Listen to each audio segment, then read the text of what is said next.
Yeah, it's A. Hello, I am Dr. Joy Gray, the founder of the Eagle Heart Foundation, a 501c3 nonprofit organization.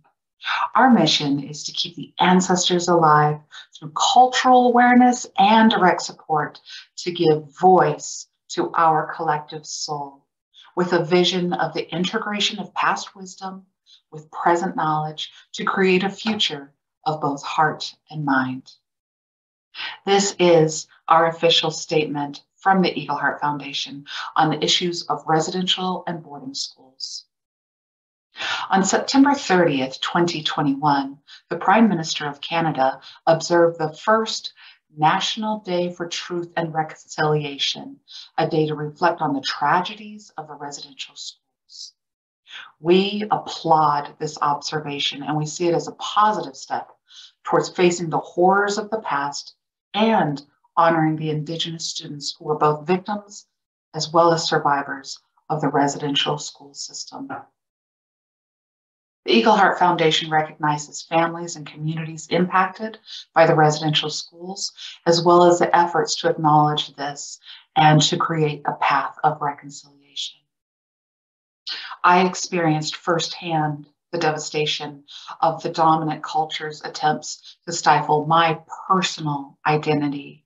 See, when my father was 8 years old in the 1940s, he was taken from the Navajo Nation reservation in New Mexico, his home, and placed in a Native American boarding school.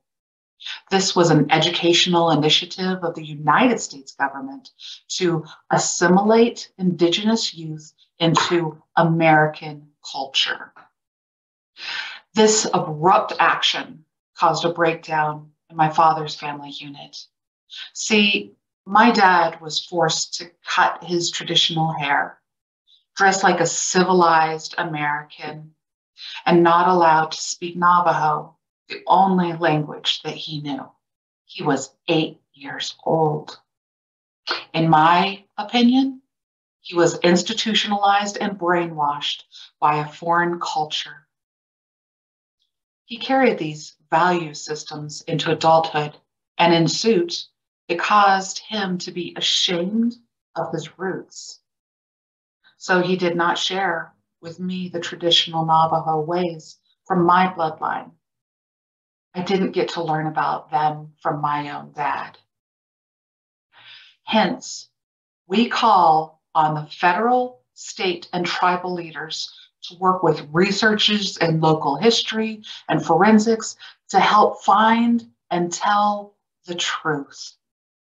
See, there is basic information that is lacking that we need to know.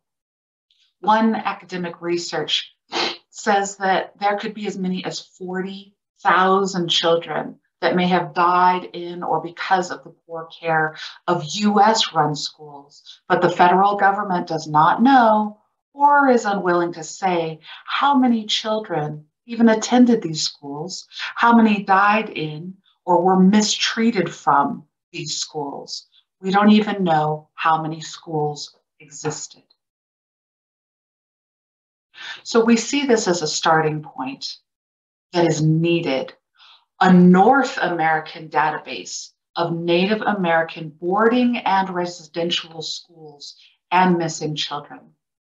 See, these children are calling from both the earth and from within us who are haunted by these violations.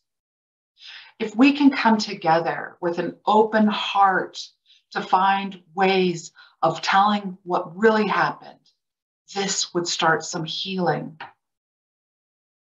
The Secretary of Interior, Deb Haaland, has committed to investigating the grounds of these boarding schools, and we commend this effort. We also call on the university programs across the country in forensic and history to support these efforts.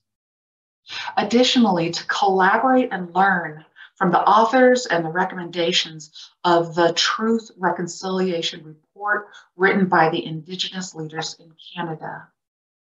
We ask for coordinated action and funding to go forward to the tribes to offer support to the families as we move through this process.